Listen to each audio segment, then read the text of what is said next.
ගෙදරදිම dolphin කොත්තුවක් හදාගන්නේ කොහොමද බලමුද? ඉතින් අපේ පොඩ්ඩොන්ට පහුගිය දවසක රැට කන්න ඩොල්ෆින් කොත්තුවක් ඕනේ කිව්වා. ඉතින් ඩොල්ෆින් කොත්තුවේ තියෙන වෙනස තමයි අපි මේකට යොදාගන්නේ පරාට. ඉතින් ඔයාලට කැමති ඕනම එළවලු වර්ගයක් යොදා ගන්න පුළුවන්. මම කැරට්, ගෝවා, ඊට පස්සේ තක්කාලි, මාළු, මිරිස්, ලුණු ඒවා තමයි කපලා ගත්තේ. ඉතින් පරාට රොටි නම් අතින් කල්ලා තමයි කඩවල දාන්නේ. ඒ වුණාට මම නම් මේක පොඩි කෑලි වලට කපා ගත්තා.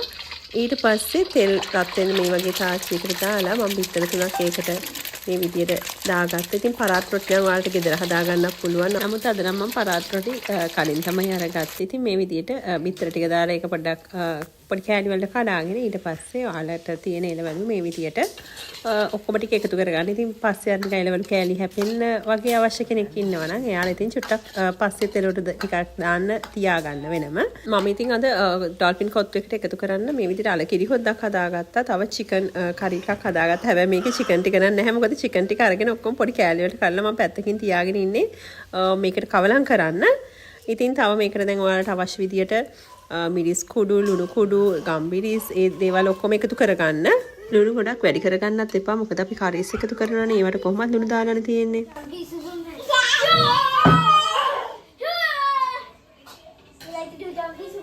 දැන් අපි මේකට හොදි වර්ග එකතු කරගන්නවා. ඉතින් අල හොදි වර්ගය නම් ගොඩක් එකතු කරන තරමට කෑම එක රස වෙනවා.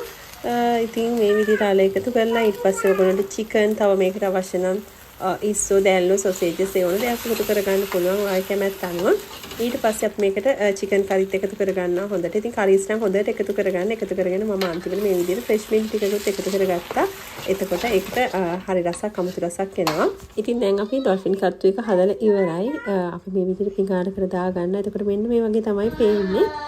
දැන් ඉතින් ගෙදර කට්ටිය මේක රස විඳින්න තමයි හදන්නේ. ඉතින් පොඩ්ඩ පස්සේලා පේනවනේ. ඉතින් හරියට දඟලනවා. ඉතින් දැන් එයාලට මේක බෙදලා දෙනවා. ඉතින් ඒ අතර පේනවනේ අපේ සුදු තාම හෝම්වර්ක් වගේක් කරන ගමන් ඉන්නේ. ඉතින් දැන් එයාගේ පොත් ටික තියලා පස්සේ නම් එකතු වෙලා දැන් මෙන්න මේ විදිහට කොත්තු එක රස බලන්න තමයි දැසි ඉන්නේ. ඉතින් ආරත් ගෙදර මේ විදිහට හදලා බලන්න. හරිම රසයි පොඩි අය නම් හරිම ආස වෙයි මේ විදිහට ගෙදර හදලා දුන්නා. මොකද කඩේ වගේ නෙවෙයිනේ. ඉතින් ගෙදර හැදුවම